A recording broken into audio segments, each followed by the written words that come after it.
ಅಖಂಡ ಜಿಲ್ಲೆಯ ಕುಮ್ಮು ವೀರಭದ್ರಪ್ಪ, ಕೊಟ್ಟೂರಿನ ಕುಮ್ಮು ವೀರಭದ್ರಪ್ಪ ಅವರ ಒಂದು ಕಾದಂಬರಿ ಆಧಾರಿತ ಒಂದು ಸಿನಿಮಾ. ಆ ಸಿನಿಮಾವನ್ನು, ಆ ಕಾದಂಬರಿಯನ್ನು ನಮ್ಮ ರಘುರಾಮ್ ಚರಣ್, ಅಡ್ಡ ರಮೇಶ್ ಹೂವಿನಡಗಲಿಯವರು ಹಾಗೂ ಶಿವಮೂರ್ತಿಯವರು, ಗುಂಡಿ ಭಾರತಿ ರಮೇಶ್ ಅವರು ಅದನ್ನು ಒಂದು ಕಥೆಯನ್ನಾಗಿ ನಿರ್ಮಾಣ ಮಾಡಿಕೊಂಡು ಇದರ ಒಂದು ಚಿತ್ರಕಥೆ ಮಾಡಬೇಕು ಅಂತ ಉದ್ದೇಶ ಇಟ್ಟುಕೊಂಡು ತುಂಬ ಕಷ್ಟದಿಂದ, ತುಂಬ ನೋವಿನಿಂದ ಈ ಚಿತ್ರವನ್ನು ಮಾಡಿದ್ದಾರೆ. ನಮ್ಮ ನಟರಾಜ್ ಅವರು ಅದರಲ್ಲಿ ಹೀರೋ ಪಾತ್ರವನ್ನು ಮಾಡಿದ್ದಾರೆ, ಮಹಾಲಕ್ಷ್ಮಿ ಅವರು ಹೀರೋಯಿನ್ ಪಾತ್ರ ಮಾಡಿದ್ದಾರೆ.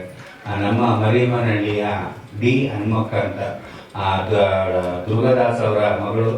ದುರ್ಗಾದಾಸ್ ಅಂದರೆ ರಂಗಭೂಮಿಯ ನಟ ಡಾಕ್ಟರ್ ರಾಜ್ಕುಮಾರ್ ಜೊತೆಗೆ ಪಾತ್ರಗಳನ್ನು ಮಾಡಿದಂಥವ್ರು ರಂಗಭೂಮಿಯಲ್ಲಿ.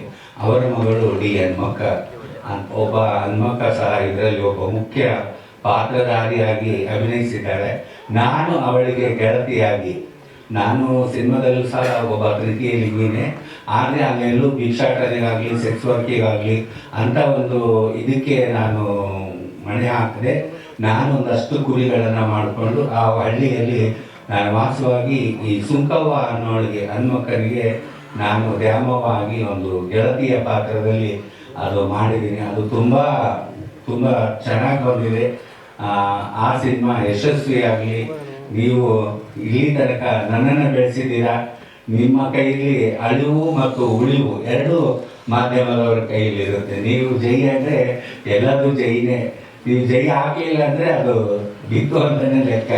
ನನ್ನನ್ನು ಇಲ್ಲಿ ತನಕ ನಾನೊಂದು ಹಳ್ಳಿಯ ಗುಡಿಸಲಿನಲ್ಲಿ ಬೆಳೆದವಳು. ಇವತ್ತು ಹಳ್ಳಿಯ ಗುಡಿಸಲಿನಿಂದ ದೆಹಲಿಯ ಪಾರ್ಲಿಮೆಂಟ್ವರೆಗೆ ಕಳಿಸಿದ್ದು ನನ್ನ ಕಲೆ ಒಂದು ಭಾಗ ಆದರೆ ಮಾಧ್ಯಮದವರು ಇನ್ನೊಂದು ಭಾಗ ಅಂತ ಹೇಳೋದಕ್ಕೆ ನಾನು ತುಂಬ ಖುಷಿಯಾಗುತ್ತೆ. ಆ ಮಾಧ್ಯಮದಿಂದ ಇವತ್ತು ಆ ಮಟ್ಟದಲ್ಲಿ ನಾನು ಗುರುತಿಸ್ಕೊಂಡಿದ್ದೀನಿ. ನೀವೆಲ್ಲರೂ ಗುರುತಿಸಿದರೆ ಅದೇ ರೀತಿ ನಮ್ಮ ಒಂದು ಹಳ್ಳಿಯಲ್ಲೇ ಹುಟ್ಟಿ ಬೆಳೆದಂಥ ಕಲಾವಿದರು, ನಿರ್ದೇಶಕರು, ಮತ್ತು ಆಮೇಲೆ ಪ್ರೊಡ್ಯೂಸರ್ ಆಗಿರಲಿ, ಕಲಾವಿದರಾಗಿರಲಿ, ಎಲ್ಲ ಅಲ್ಲಿಯ ಕತೆ, ಒಟ್ಟು ಅಲ್ಲಿಯ ಒಂದು ಸೊಗಡನ್ನು, ಒಂದು ಬಳ್ಳಾರಿಯ ಭಾಷೆಯನ್ನು ಇಟ್ಕೊಂಡು ಸಿನಿಮಾ ಮಾಡಿದ್ದಾರೆ.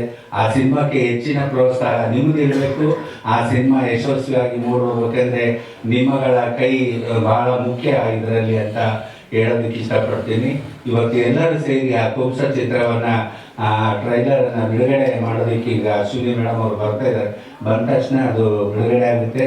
ಹಾಗೆಯೇ ನಮ್ಮ ಸಿನಿಮಾದ ನಿರ್ಮಾಣ ಮಾಡಿರ್ತಕ್ಕಂಥ ವಿ ಶೋಭಾ ಅವರು ಒಂದೆರಡು ಸಿನಿಮಾದ ಬಗ್ಗೆ ಮಾತಾಡಲಿ ಅಂತ ಹೇಳಿ.